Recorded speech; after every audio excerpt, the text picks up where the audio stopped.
दिल्ली में G20 बैठक से पहले दिल्ली वालों के लिए खुशखबरी है। 400 नई इलेक्ट्रिक बसें और आज से दिल्ली की सड़कों पर दौड़नी शुरू हो गई हैं। दिल्ली की सड़कों पर पहले ही 400 इलेक्ट्रिक बसें दौड़ रही हैं, अब 400 और इलेक्ट्रिक बसें शामिल हो गई हैं। इसी के साथ पूरे देश में दिल्ली में अब सबसे ज़्यादा इलेक्ट्रिक बसें हो गई हैं। कुल मिला के 800 इलेक्ट्रिक बसें अब दिल्ली की सड़कों पर दौड़ेंगी और इसके साथ ही जो कुल मिलाकर दिल्ली की सड़कों पर जो पब्लिक ट्रांसपोर्ट है, जिसमें DTC क्लस्टर सब मिला के बसें चलती हैं, 7,000 से ज़्यादा 7,135 बसें जो हैं अब दिल्ली की सड़कों पर दौड़ेंगी। आपने पहले ही देखा है, पिछले साल से दिल्ली में इलेक्ट्रिक बस चलनी शुरू हुई हैं और इस तरह की ये बसें होती हैं। ख़ासतौर से जो सबसे इम्पॉर्टेंट इसमें बात रहती है वो ये कि जब ये चलती है तो इसका एहसास नहीं होता। ड्राइवर साहब, आपका नाम क्या है? मेरा नाम मोंटी सर। मोंटी, कब से आप चला रहे हैं इलेक्ट्रिक बस? इलेक्ट्रिक बस में तो अभी ज्वाइन किया, पहले मैं JBM की क्लस्टर चलाता था। अच्छा, ठीक है। ये थोड़ा आगे पीछे करके चला के दिखा दीजिए, थोड़ा एहसास हो। जी बिल्कुल, क्यों नहीं। जनता को लगना चाहिए ना कि सरकार उनको क्या फैसिलिटी दे रही है। हाँ। तो ये अब अपने ड्राइव मोड में आ चुकी है। ये देखिए, फिर बस ये चलने भी शुरू हो गई है। ये देखिए, चलने का पता भी नहीं लग रहा है। ये देखिए, ये बिल्कुल साइलेंट। थोड़ा सा अब बैक लेना ज़रा।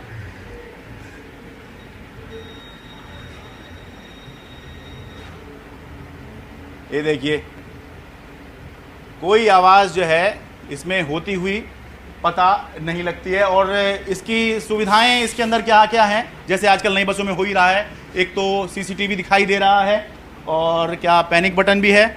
हाँ, यहाँ पैनिक बटन भी दिखाई दे रहा है और AC अच्छा खासा चल रहा है। शुरू में वैसे भी AC जो हैं वो अच्छे चलते हैं, कुछ साल चलने के बाद जो है हमें एक्चुअल पता चलता है कि स्थिति क्या है। उम्मीद करते हैं ये सब अच्छा ही चलता रहे और आम लोग जो हैं, जो दिल्ली की सड़कों पर ट्रैवल करते हैं, रोज़ाना 43 लाख लोग दिल्ली की सड़कों पर DTC या क्लस्टर के माध्यम से सफ़र करते हैं, तो उनका जो सफ़र है वो थोड़ा और अब सुगम या आसान बन सकता है। दिल्ली के उपराज्यपाल विनय कुमार सक्सेना और दिल्ली के मुख्यमंत्री अरविंद केजरीवाल ने इन बसों को हरी झंडी दिखाकर दिल्ली की सड़कों पर उतरने की अनुमति दी।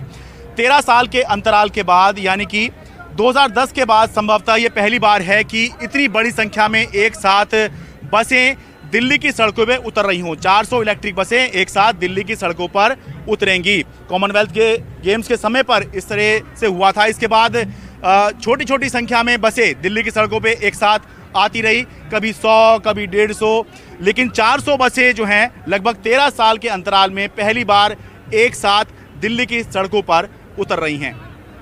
जैसा मैंने बताया, इसके पहले 400 बसेस चल रही थी, 400 और आज आ गई तो 800 बसेस हो गई हैं। इस साल 2023 के अंत तक हमारे पास उम्मीद है कि 1900 इलेक्ट्रिक बसेस सड़कों पे आ जाएंगी। 800 बसेस के साथ दिल्ली देश का शहर हो गया सबसे ज़्यादा बसों वाला, और 1900 बसेस आने के बाद दुनिया के चुनिंदा शहरों में, मैं ये नहीं कहूँगा कि दुनिया के में सबसे ज़्यादा होंगी, पर दुनिया के उन चुनिंदा शहरों में दिल्ली का नाम आएगा जहाँ पे काफ़ी इलेक्ट्रिक बसेस चलती हैं। आजकल क्रेडिट की बहुत लड़ाई चलती है, इसलिए ये बताना ज़रूरी है कि ये जो इलेक्ट्रिक बस प्रोजेक्ट है ये कुल मिलाकर 4091 करोड़ रुपए का है। इसमें से 3674 करोड़ रुपए दिल्ली सरकार दे रही है और 417 करोड़ रुपए केंद्र सरकार दे रही है। यानी कुल मिला के समझें कि 90% इस इलेक्ट्रिक बसों की फंडिंग दिल्ली सरकार कर रही है और 10% फंडिंग केंद्र सरकार कर रही है। कुल मिलाकर दिल्ली सरकार का टारगेट है कि 2025 तक दिल्ली की सड़कों पर 10,800 बसें चल रही हों, जिसमें 80% बसें इलेक्ट्रिक हों। दिल्ली से अपने कैमरा सहयोगी सुधीश कुमार राम के साथ मैं शरद शर्मा, NDTV इंडिया।